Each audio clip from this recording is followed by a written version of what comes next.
ED enforcement director అనేది ఎట్లా పనిచేస్తుంది అంటే కేవలం ఒక 2 గణాంకాలు చెప్తాను, ఒక 4-5 ఉదాహరణలు చెప్తాను. ఎన్ఫోర్స్మెంట్ డైరెక్టరేట్ 2014లో మోడీ గారు ప్రధానమంత్రి అయినప్పటి నుంచి 2023 వరకు దాదాపు 3010 కేసులు బుక్ చేసింది దేశవ్యాప్తంగా. ఈ 3010 కేసుల్లో కన్విక్షన్ రేట్ వచ్చేసి 112, అంటే అది లెస్ దెన్ 1%, దాదాపు 0.5%. అంటే ఇవన్నీ రాజకీయ ప్రేరేపిత కేసులు, రాజకీయ కక్ష సాధింపు చర్యలకు వాడుకున్నాడు తప్ప ఈడీని కానివ్వండి, సిబిఐని కానివ్వండి, ఐటీని కానివ్వండి, ఈ 3 కూడా హంటింగ్ ఏజెన్సీస్ లాగా, అంటే బీజేపీకి కేంద్ర ప్రభుత్వానికి ఒక హంటింగ్ ఏజెన్సీస్. ఎవరైతే మా దారిలోకి రారో, ఎవరైతే ఈ రీజనల్ పార్టీస్ కానీ బలమైన నాయకులు ఎక్కడైతే ఉన్నారో వాటి మీద ఉసిగొల్పుతున్నారో ఇది ప్రజాక్షేత్రంలో తెలిసేదే. ఇన్ఫాక్ట్ నేను చెప్పినట్టు ఇంతకుముందు నంబర్స్ చెప్తున్నాయి, గణాంకాలు చెప్తున్నాయి.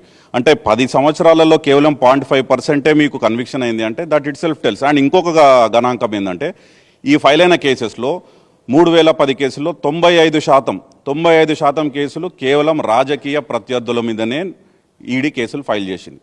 అంతేకాకుండా మీరు చూసుకుంటే చరిత్రలో గత 9-10 సంవత్సరాలలో ఏం జరిగిందంటే నల్ల కాకుల్లాగున్న నాయకులు కూడా, రాజకీయ నాయకులు కూడా ఈడీ కేసులకు పోగానే బీజేపీలకు చేరంగానే తెల్ల హంసలాగే బయటకు వస్తారు. ఉదాహరణకి ఉట్టిగానే చెప్తాను, హిమంతా బిశ్వా శర్మ లాంటి నాయకుడు విపరీతమైనటువంటి అవినీతి ఆరోపణల నుండి 1000 కోట్ల కుంభకోణాలు చేసిండని చెప్పి కాంగ్రెస్లో ఉన్నప్పుడు ఇదే బీజేపీ నాయకత్వం వాడిని విమర్శించింది, ఈడీ కేసు ఫైల్ చేసింది. వారు పోయి బీజేపీలో చేరంగానే కేసులు మాయమైపోయిన ఆయన ముఖ్యమంత్రి అండి ఏకంగా. కేవలం ఇదే కాదు, మీరు సుజనా చౌదరి, మన తెలుగు రాష్ట్రాల్లో చూస్తే సుజనా చౌదరి గారు 6000 కోట్ల కుంభకోణం చేసిండు, బ్యాంకుకి ఎగ్గొట్టిండు డబ్బులు అని చెప్పేసి ఈడీ ఫైల్ చేసి ఓపెన్గా పబ్లిక్లో ట్వీట్ చేసింది. కానీ తీరా చూస్తే ఆయన బీజేపీలో చేరంగానే ఆయన కేంద్ర మంత్రి అయ్యాడు. ఇట్లా సువేందు అధికారి కానివ్వండి, ముకుల్ రాయ్ కానీ, అజిత్ పవార్ కానివ్వండి 25,000 కోట్ల కుంభకోణం చేసిందని చెప్పి ఈరోజు ఆయన బీజేపీలో మొన్న ఎలక్షన్లో గెలిస్తే డిప్యూటీ సీఎం అయ్యండి మహారాష్ట్రకి. అంటే ఇక్కడ మీకు కనబడేది ఏంటిది? ఎవరైతే బీజేపీకి వ్యతిరేకంగా ఉంటారో, ఎక్కడైతే బలంగా పనిచేసే నాయకత్వం ఉందో అక్కడ ఈడీని కానీ, సిబిఐని కానీ, ఐటీని కానీ ఉసిగొల్పుతారు. ఇక్కడ విచిత్రంగా మాకు అర్థం కానిది ఏంటంటే అజబ్ ప్రేమ్కి గజబ్ కహానీ లాగా ఎఫ్ఐఆర్ కాంగ్రెస్ ప్రభుత్వం బుక్ చేయగానే ఈడీ వచ్చేసి ఈ దూకుడేందో మాకు అర్థమవుతుంది. ఇంకా దేశంలో ఎక్కడ ఏ సమస్యలు లేనట్టు, ఈడీకి ఎక్కడ పని చేయాల్సిన పని లేనట్టు ఆ దూకుడేంది. మేము గతంలో కూడా కేటీఆర్ గారు పూర్తి ఆధారాలతో అమృత్ స్కామ్లో ముఖ్యమంత్రి రేవంత్ రెడ్డి గారి బావమర్దికి 2 కోట్లు కంపెనీ వాల్యుయేషన్ ఉన్న కంపెనీకి 1137 కోట్ల కాంట్రాక్ట్ ఎట్లా ఇస్తారు అమృత్ టెండర్లో, ఇక్కడ ఏదో అవినీతి జరిగిందని చెప్పి ఢిల్లీలో ప్రెస్ మీట్ పెట్టి అక్కడ కేంద్ర మంత్రికి రిప్రజెంటేషన్ ఇచ్చినా ఇప్పటివరకు ఉలుకులేదు, పలుకులేదు, సప్పుడు లేదు ఈడీ నుంచి కానీ కేంద్ర ప్రభుత్వం నుంచి కానీ. అదే కాకుండా ముఖ్యమంత్రి రేవంత్ రెడ్డి గారు అల్లుని కోసం మ్యాక్సిబియాన్ ఫార్మాతో ఒప్పందం చేసుకొని ఇక్కడ లగచర్లలో భూములు లాక్కునే ప్రయత్నం చేసినారు. అతని అన్న అమెరికాలో 2 వారాల కింద పెట్టినటువంటి స్వచ్ఛ బయో కంపెనీ 1000 కోట్లు పెట్టుబడి పెడితే తెలంగాణలో ఎంఓయూ చేస్తే కళ్ళకు ముందు ఇంత క్లియర్గా కనబడుతుంటే అవినీతి జరుగుతుంది తెలంగాణలో, ఇక్కడ క్విట్ ప్రోకోల్ జరుగుతున్నాయి కాంగ్రెస్ ప్రభుత్వంలో అని చెప్తే ఇప్పటివరకు ఏ కేంద్ర ప్రభుత్వ సంస్థ కానీ, ఈడీ కానీ, సిబిఐ కానీ ఎటువంటి కేసు ఫైల్ చేయలేదు, ఎటువంటి చర్యలు తీసుకోలేదు. మంత్రి పొంగులేటి శ్రీనివాసరెడ్డి గారి కార్యాలయాల మీద, ఇంటి మీద రైడ్ జరిగింది సెప్టెంబర్ 27వ తారీఖు నాడు. అంటే 100 రోజులు దాటిపోయింది. ఇప్పటి వరకు మనం చూసినట్టు మీడియాలో విజువల్స్ కనబడి క్యాష్ కౌంటింగ్ మెషిన్లు తీసుకెళ్లినారు, అదే జరిగింది, ఇది జరిగింది, ఏదో లీక్లు వచ్చినాయి. కానీ ఎక్కడ కూడా అధికారికంగా ఈడీ కానీ కేంద్ర ప్రభుత్వం నుంచి కానీ బీజేపీ నాయకులు కూడా, గమ్మత్ ఏంటంటే బీజేపీ నాయకులు కూడా మాట్లాడతలేరు దాని గురించి. అంటే పైనుంచి ఏమైనా ఆదేశాలు వచ్చినాయా, చూసి చూడనట్టు వదిలేయండి, దీని మీద పట్టించుకోకండి, లేకపోతే ఈడీని పంపించిందే బీజేపీ నాయకత్వం పంపించి ఏదన్నా లావాదేవీల సెటిల్మెంట్ల కోసం పంపించానది మాకు పూర్తిగా ఇక్కడ ఏదో జరిగింది అనడానికి కేటీఆర్ గారు గతంలో కూడా ప్రెస్ మీట్లో చెప్పినారు. హైదరాబాద్ కోహినూర్ హోటల్లో స్వీట్ రూమ్లో మా పొంగులేటి శ్రీనివాసరెడ్డి గారు, అదానీ గారు ములాఖాత్ అయినరు.